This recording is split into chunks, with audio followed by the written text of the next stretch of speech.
आपका स्वागत है दोस्तों। यहाँ पर मौजूद हूँ गर्दनी बाग धरना स्थल पर। कोई न देखिए सरकार से असंतुष्ट होकर के यहाँ पर जो है एनएम दीदी आई हुई हैं। क्या उनका मांग है, क्या कुछ सरकार से डिमांड करना चाहती हैं, इनसे कुछ वार्तालाप करते हैं।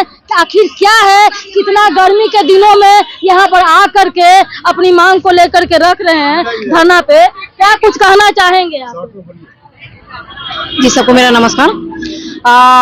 हम लोग संविदा अर्बन एनएम है और हमारे यहाँ 865 हमारी पहले ऐसे भर्ती हुई है, लेकिन सब लोगों को एज ए एनएम हमें सिर्फ 11,500। सबसे पहले आप अपना नाम बताएं और दूसरी बात है कि आप किस मकसद से यहाँ पर गर्दनी बाग धरना स्थल पे एक जो इतनी 47 डिग्री के टेम्परेचर में यहाँ पर हीट वेव चल रहा था, उसमें आप लोग यहाँ पर आई हैं। इसका मकसद क्या है आने का, क्या कारण है, क्या सरकार से क्या मांग करना चाहती है, ये बताइए।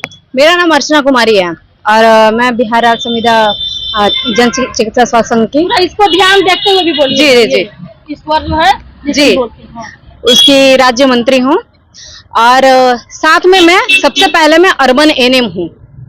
और अर्बन एनएम होने के नाते जितना हमें ये अर्बन जब बने थे हमें तो लगा शहरी एनएम है तो शहर में भाई तो दम भी होगा, लेकिन इसमें दम खम कुछ नहीं है, क्योंकि जितना लोग बाकी लोग जितना काम कर रहे हैं सेम हम भी वही काम कर रहे हैं।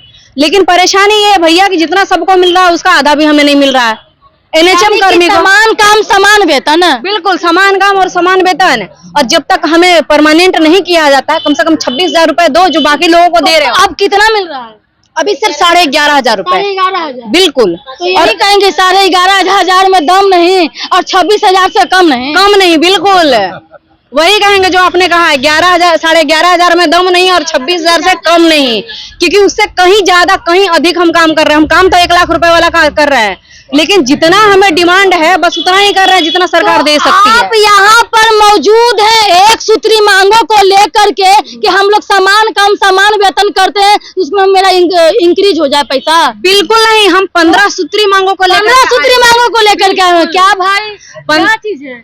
पहली मांग ये है कि हमें 26,000 का हमें वेतन मिलना चाहिए, न्यूनतम मजदूरी जो होती है। दूसरा है हमें परमानेंट किया जाए।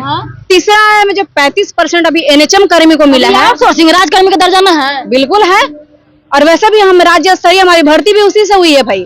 तो हमें तो किस तरीके से आपको जो फॉर्म फिल किए थे किस तरीके से आपका ज्वाइनिंग? राज्य सरकार जैसे एनएचएम जो होता है, एनएचएम एनयूएचएम कोई पेपर पर में निकला था। देखिए हम अर्बन 865 एनएम है, जिसको अर्बन इम्यूनाइजेशन, हाँ at to the point, urban immunisation के लिए हमारी वैकेंसी निकली हुई थी 865 की। हमारी विज्ञापन संख्या 320 थी। हम लोग बतौर एग्जाम पास करके आए हैं, मेरिट के सिलेक्शन से सीबीटी एग्जाम लिया गया था, और चूंकि हमारा उसमें 11,500 रुपए उस समय सैलरी थी। चूंकि कॉन्ट्रैक्ट लेवल पे जब भी होता है तो कहा जाता है कि आपका 5% और 3। वही कहना चाह रही बहना कि कॉन्ट्रैक्ट बेसिस पे था। जी, कॉन्ट्रैक्ट बेसिस ये परमानेंट खोज रही हैं, 60 साल का राजकर्मी का दर्जा।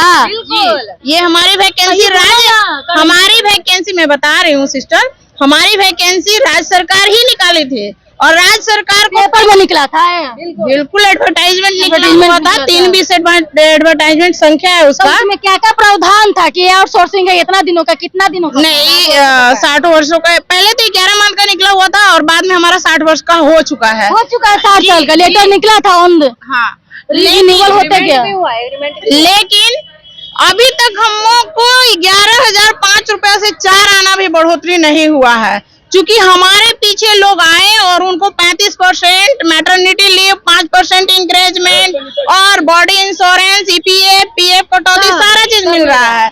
हम लोग, हाँ, प्राकृतिक अवकाश सारा चीज मिल रहा है जो चीज होना चाहिए। हम लोग बस संतोष से बैठे हुए थे कि सरकार हम पे भी नजर डालेगी, लेकिन सरकार तो अखमुंदिया है, नजर आता नहीं है, बिल्कुल अंधा हो चुका है। हमारा कहना स्पष्ट है कि सरकार अंधी हो चुकी है। उसे ये नहीं समझ में आ रहा है कि 2.5 साल से इन लोग को 11,000 रुपया में अर्बन एरिया में खटा रहे हैं, जहां मात्र रेंट भी अगर बढ़िया से लेकर रहे फैमिली मेंबर तो 6,000 से 7,000 रुपया खर्चा होता है रेंट देने का।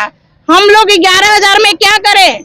इसीलिए हम यहाँ आज 45-47 हीट वेव लोगों को देखते हुए आप इस पर हम सरकार से ये कहना चाहेंगे कि इस पे विचार कीजिए। आखिर हम लोग 2.5 साल के बाद यहाँ क्यों आए हैं, क्यों, आखिर क्यों? इस सवाल का हमको जवाब चाहिए। हमको जब तक परमानेंट नहीं होता है न्यूनतम वैधानिक 26,000 रुपया किया जाए, 35% का बढ़ोतरी जो अदर लोगों को मिल रहा है वो हमें दिया जाए, 5% का इंक्रीजमेंट दिया जाए, PF दिया जाए, बॉडी इंश्योरेंस कराई जाए, ताकि हम रोड चलते मर जाए तो हमारा भी फैमिली ये कहे कि हमारी माँ और हमारी बहन, हमारी सिस्टर जो थी जॉब करती थी और उनसे हमको कुछ भविष्य सुधरा है। ये ना कहे कि मेरी माँ भिखमंगी थी। मंत्री से बात हुई है आप लोग? जी नहीं, किसी से नहीं हुई थी। आप लोग ये मैटर को पहुंचाने का कोशिश किए? बहुत जगह हम लोग जिला स्तरीय धरना 1 दिवसीय 2 दिवसीय लेटर बाय लेटर करते आ चुके हैं, लेकिन सरकार को कोई सुनवाई नहीं है।